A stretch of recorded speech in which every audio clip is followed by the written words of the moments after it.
Shalom, selamat minggu bagi kita semua. Firman Tuhan dalam ibadah minggu hari ini dari Mazmur 22 ayat 26 sampai ayat 32 begini bunyinya. Karena Engkau, aku memuji-muji dalam jemaah yang besar. Najar akan kubayar di depan mereka yang takut akan Dia. Orang yang rendah hati akan makan dan kenyang. Orang yang mencari Tuhan akan memuji-muji Dia.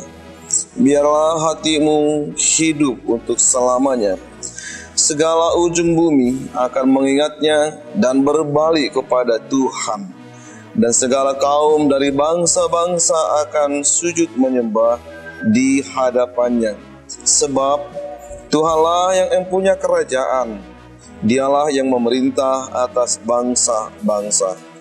Ya, kepadanya aku sujud menyembah semua orang sombong di bumi. Di hadapannya akan berlutut semua orang yang turun ke dalam debu dan orang yang tidak dapat menyambung hidup.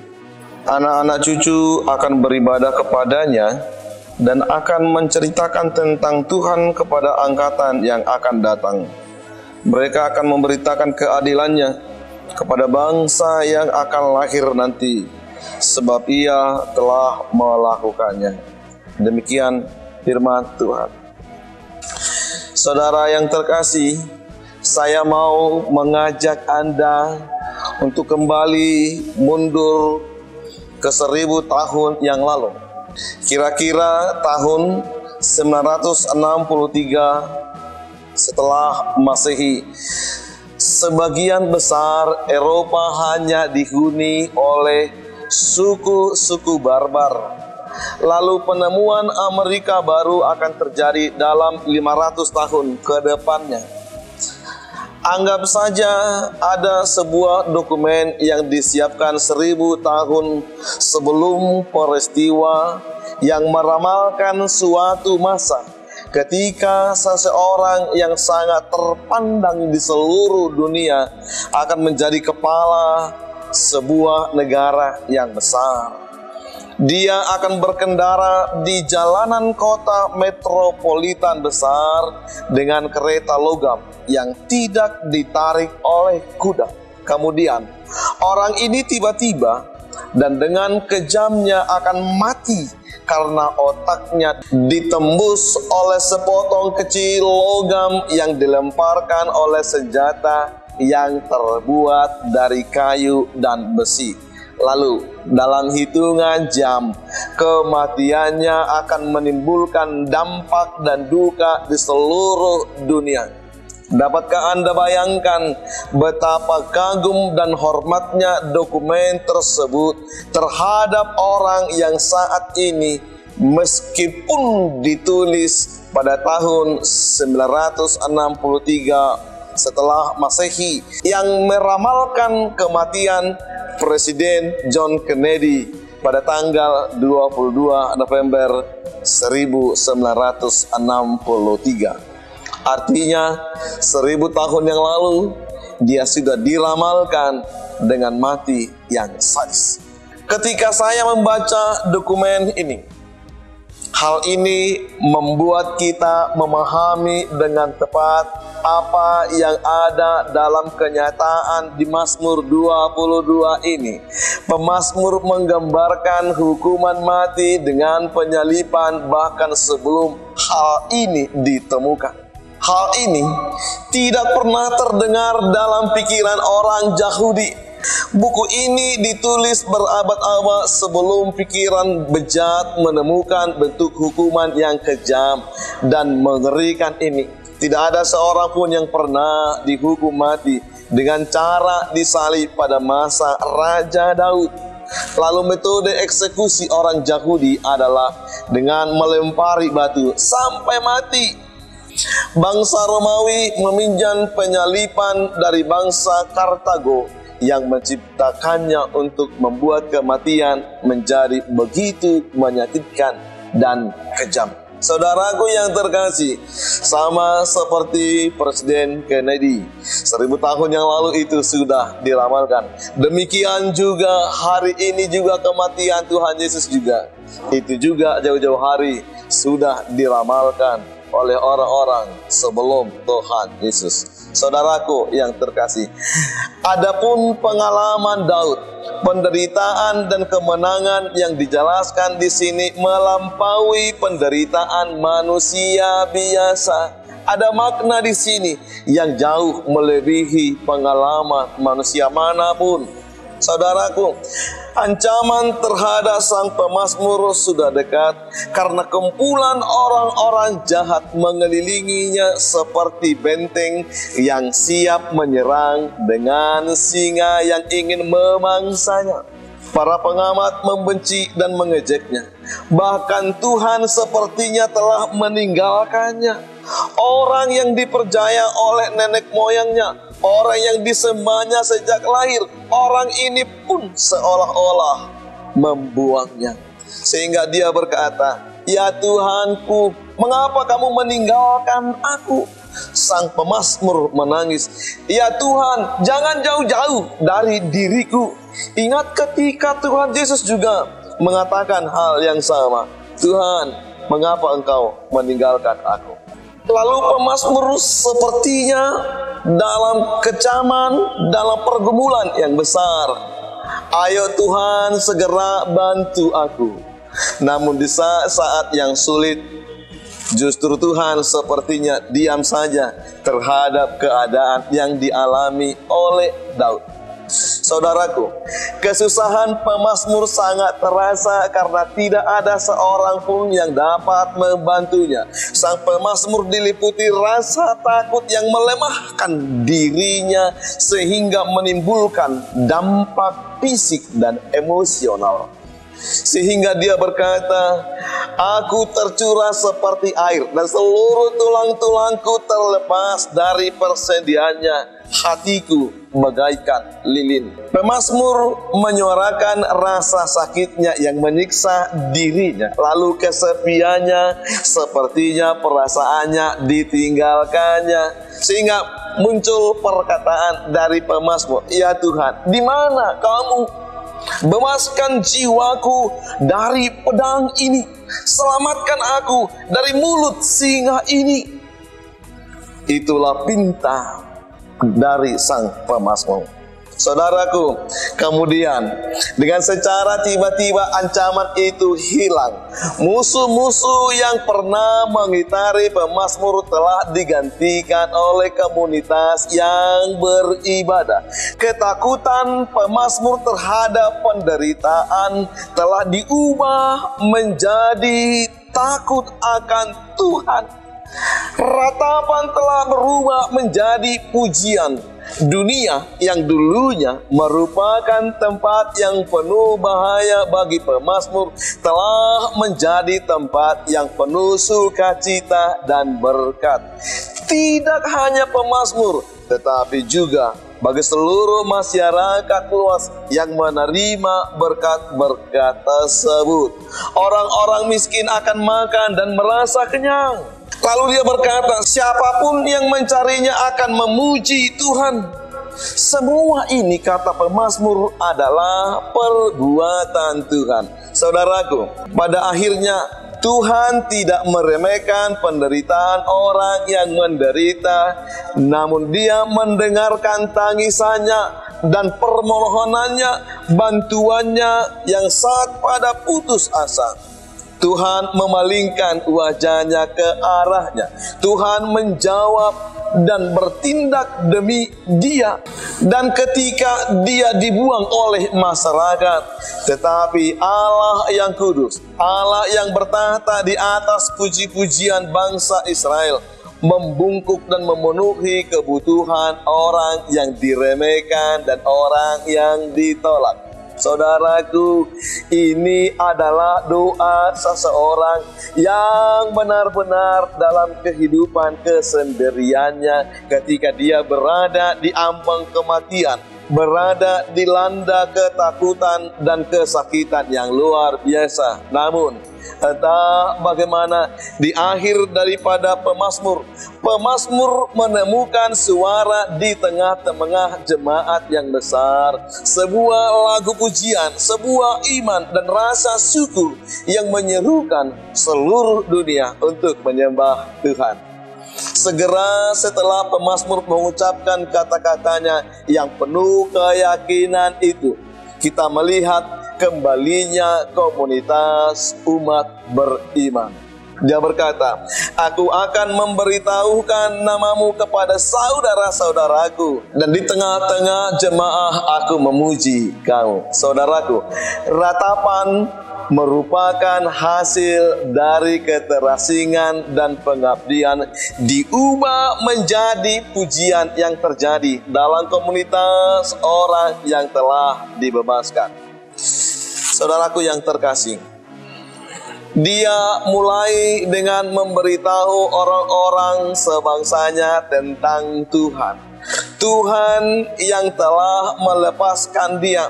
Dia bersikeras agar saudara-saudaranya memuji Tuhan dengan perjanjian mereka kepada Yahweh. Sungguh perubahan sikap dia ini merespon dengan keyakinan dan kepastian, dengan sepenuh hati mendorong pujian dan kekaguman. Saudaraku, kita mungkin mulai bertanya, apakah Tuhan tidak mengabaikan penderitaan orang yang saleh? Tetapi pemazmur meluruskan catatan ini melalui nas kita hari ini. Meskipun ia merasa jauh, meskipun tangisannya seperti tidak didengarkan, meskipun ia tampak ditinggalkan, tetapi Tuhan tidak akan pernah meninggalkannya. Tuhan tidak mengabaikan tangisan dan tidak pernah membuang orang-orang yang selalu berseru kepada namanya. Saudaraku yang terkasih, hari ini sangat menarik dalam firman hari ini. Dalam konteks Yahudi, kapanpun orang Yahudi ingin mengucapkan terima kasih atas sesuatu yang besar kepada Tuhan, mereka akan selalu mempersembahkan korban hewan. Satu-satunya waktu mereka makan adalah pada saat pengorbanan. Lalu ketika mereka menyembelih seekor kurban, melalui nas hari ini, Daud akan menawarkan sesuatu yang hebat. Mereka harus memiliki banyak teman untuk datang dan berbagi, dan mereka mengadakan pesta yang besar. Dan inilah perkataannya, "Datanglah dan berbagilah denganku," dan untuk merayakan kemenangan itu. Itulah yang sedang terjadi ketika Daud merayakan kemenangan ketika dia keluar dari penderitaan yang besar. Daud telah dibebaskan dan dia mengorbankan persembahan syukur dan mengundang semua temannya untuk datang dan duduk makan bersama, dan mereka akan menikmati waktu itu. Konteksnya dalam nas ini adalah sebuah pesta, sebuah perayaan pembebasan Tuhan, dan inilah yang dinamakan bahasa pesta. Ini adalah pesta karena penyebarannya yang mewah. Fakta bahwa ada banyak makanan, ada variasi yang luar biasa. Coba bayangkan, apakah Anda bisa mengadakan pesta dan semuanya hanya ada nasi dan hanya nasi? Harus ada variasi dan harus cantik. Ada gelas, ada botol anggur, dan ada yang lainnya. Itulah pesta yang mewah. Saudaraku yang terkasih, ada seorang di Inggris yang bernama Gloucester. Pada tahun 1624, ia mengadakan pesta yang menghabiskan setengah dari warisannya. Untuk memberikannya, dia merasa bahwa sebuah pesta tidak hanya harus lezat di langit-langit mulut ini, tetapi juga harus mempesona mata. Ia mendatangkan tukang-tukang perak dan tukang-tukang emas, membuat perhiasan dan yang lain-lainnya, yang mengerjakan piala-piala dan peralatan-peralatan perak untuk menghiasi pesta itu. Lalu dia memiliki ahli di bidang dekorasi dan dengan manisan yang mengerjakan desain makanan penutup yang rumit dan sebagainya. Tetapi saat pesta pertunjukannya begitu rumit sehingga para tamu undangan tercengang dan tidak makan hanya gara-gara menikmati melihat kecengangan dan kekaguman dari pesta itu. Dan hasilnya mereka hanya berdiri di sana dan melihat-lihat begitu lama sehingga makanan menjadi dingin, sehingga mereka lupa untuk memakan makanan itu, dan kemudian tidak ada yang mau memakannya. Karena itu saudaraku yang terkasih, jangan lakukan itu dengan pestanya. Saudaraku, hari ini firman Tuhan mengajak kita, ayo makan. Itulah ajakan yang ditujukan kepada orang-orang Yahudi kepada kita. Marilah makan, ikut serta dalam pesta ini.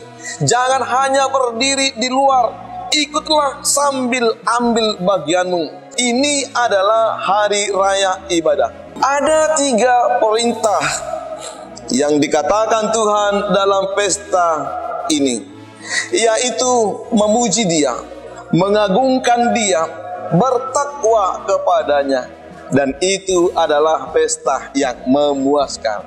Orang miskin akan makan dan merasa kenyang, dan tidak ada pesta lain yang memuaskan selain daripada pesta yang dipersiapkan Tuhan kepada kita. Apakah menurut Anda hal-hal pesta duniawi itu memuaskan sama seperti yang tadi orang hanya datang sehingga nasinya menjadi dingin? Apakah menurut Anda menjadi seorang hanya penonton di tengah-tengah pesta itu yang telah mendapatkan semua yang diinginkan semua orang? Apakah itu membuat kita menjadi puas? Saudaraku yang terkasih, pesta Tuhan ini memuaskan. Dia menawarkan sesuatu pesta yang akan memuaskan, dan itu adalah pesta yang kekal.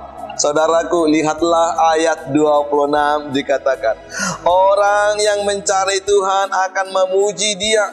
Semoga hatimu tetap hidup selamanya. Ini adalah pesta yang kekal, yang tidak akan pernah berakhir. Ini adalah pesta yang kekal, dan Dia mengundang kita, bahkan memerintahkan orang-orang Yahudi untuk datang dengan sungguh-sungguh. Tetapi tragisnya bahwa hanya sedikit dari mereka yang datang ke pesta itu. Saudaraku yang terkasih, hari ini, minggu ini, kita diajak berpesta pora dengan Raja dalam keagungannya serta kemuliaannya. Ingat, banyak yang sudah datang ke pesta itu. Apakah kamu sudah punya tempat? Apakah tempat Anda sudah dipesan di pesta itu? Apakah ada kartu nama kecil dengan nama Anda di atasnya pada pesta itu? Saudaraku, jangan ada yang melewatkannya karena merasa masih banyak tempat yang tersedia di pesta itu. Karena itu saudaraku, karena hal berikutnya yang Yesus katakan dalam Matius 8 ayat 12, tetapi rakyat kerajaan akan dibuang keluar ke dalam kegelapan, di mana akan ada tangisan dan gertakan gigi. Karena itu saudaraku, alternatifnya jelas dalam kitab suci hari ini. Tidak ada tempat ketiga. Kita berpesta semeja bersama Yesus, atau Anda tidak ikut dan Anda menderita di neraka selamanya. Itulah 2 pilihan. Saudaraku yang terkasih, ayo ambil tempatmu di pesta itu. Jangan lewatkan. Ini adalah pesta di kerajaan, dan keindahannya adalah undangan yang universal. Coba lihat, tidak ada batasan etnis di sini. Yahudi, non-Yahudi, sama-sama kita diterima. Tidak ada batasan geografis di sini. Ujung bumi akan tiba. Tidak ada batasan ekonomi. Yang miskin akan makan dan kenyang.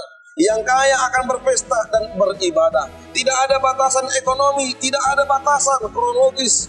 Bukan hanya satu generasi, 2 atau 3 generasi, kerajaan ini tidak hanya bertahan sebentar, dan tetapi menyebar ke seluruh bumi. Inilah kerajaan yang kekal. Satu generasi akan mewartakannya ke generasi yang berikutnya, seperti perlombaan estafet, satu generasi ke generasi berikutnya. Dan hal itu turun ke tangan kita sekarang. Pesan yang sama, tidak ada batasan, datanglah ke pesta itu. Ini adalah pesta pertobatan. Dikatakan ujung-ujung bumi akan mengingatnya dan berpaling kepada Tuhan. Saudaraku, Anda tidak bisa datang begitu saja jika Anda tidak membawa pakaian pernikahan Anda, yaitu pertobatan. Jika tidak, Anda akan dilemparkan keluar dan ke dalam kegelapan. Anda perlu memiliki kebenaran Yesus pada diri Anda. Itulah pakaian pernikahan yang harus Anda kenakan di dalam undangan pesta itu. Saudaraku, jika Anda tidak memiliki pakaian pesta, Anda tidak masuk. Oleh karena itu, Anda harus memiliki kebenaran. Kita telah membicarakan hal ini di dalam kitab Roma. Ia akan mengenakan kebenarannya kepadamu. Saudara, Anda harus memilikinya. Namun Dia memberikan itu kepada kita, kepada saya secara cuma-cuma. Tidak ada biaya.